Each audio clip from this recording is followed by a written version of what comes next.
The story about a hero and a damsel, a villain and a scandal, so bend down and tie your sandals, because where we're going is holy ground. And it starts like this. In the beginning there was the hero, and the hero was the Father, and the hero was the Spirit, and the hero was the Son, and has hurt your head already? Welcome to the kingdom.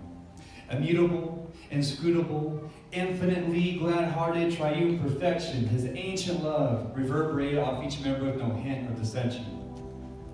Perfect in unity, perfect in diversity, Holy Trinity. And even before the rocks would cry out his name, he was singing his own praises. How could he not? You know anyone else who goes by the Rock of Ages? He needed nothing from no one, as if something made could improve upon his majesty's amp was already at 11. And if this was the end of our story, that'd be enough for us to glory for 1,000 eternities at him. But our story isn't over, because one day our hero started speaking. And when he started speaking, things started being.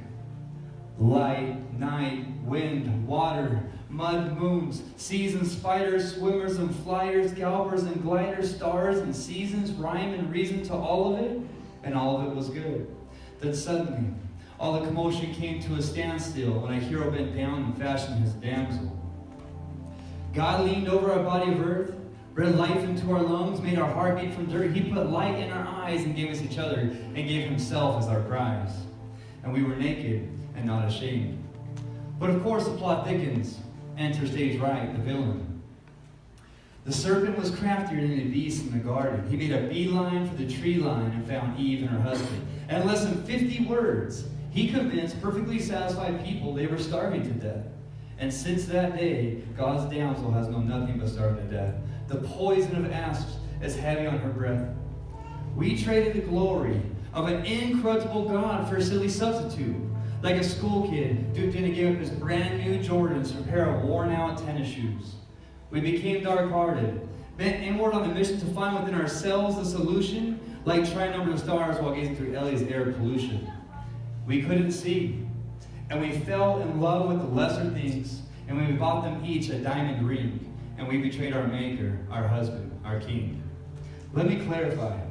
This doesn't just apply to the treacherous and the murderous. Even the best of us are as bad as the worst of us. Outwardly clean, but inside full of dead man's bones. Like the Taj Mahal looks good and all, but there's nobody home. And one terrible day, we looked around, and there was no more villain to be found. He crawled inside of us like a virus who wired us, and now the damsel is the villain as well. We tied our own selves to the train tracks. Horn blows and cream towards us 10,000 tons of God's wrath. Sounds so loud you can barely hear it screaming. Who will save us from the body of this death? Enter stage left, Jesus of Nazareth. The Word became flesh and dwelt among us. He came lowly, perfectly holy, like a groom on the way to the altar to meet the bride, and for the dowry he had no cash, so he paid with his life. Are you shocked by the consequence of sin? Be more shocked at the mercy of him. We couldn't free ourselves, so Christ became our freedom. We couldn't fill these lungs, so he became our breathing. We live because he died. Once a harlot, now a bride. Sins were scarlet, now made white. Perfect by proxy, saved by surrogate, holy through him. The hero and the damsel are one once again. But wait, I haven't told you the best part yet. As if there wasn't enough here already to impress you, the best part of this story is true. The only fairy tale that's not a fairy tale. So long, Mother Goose. Farewell, Dr. Seuss. This here's a genuine article. God made. We strayed. God's love displayed. God man gives grace, stands in our place. All sins erased, debt paid always.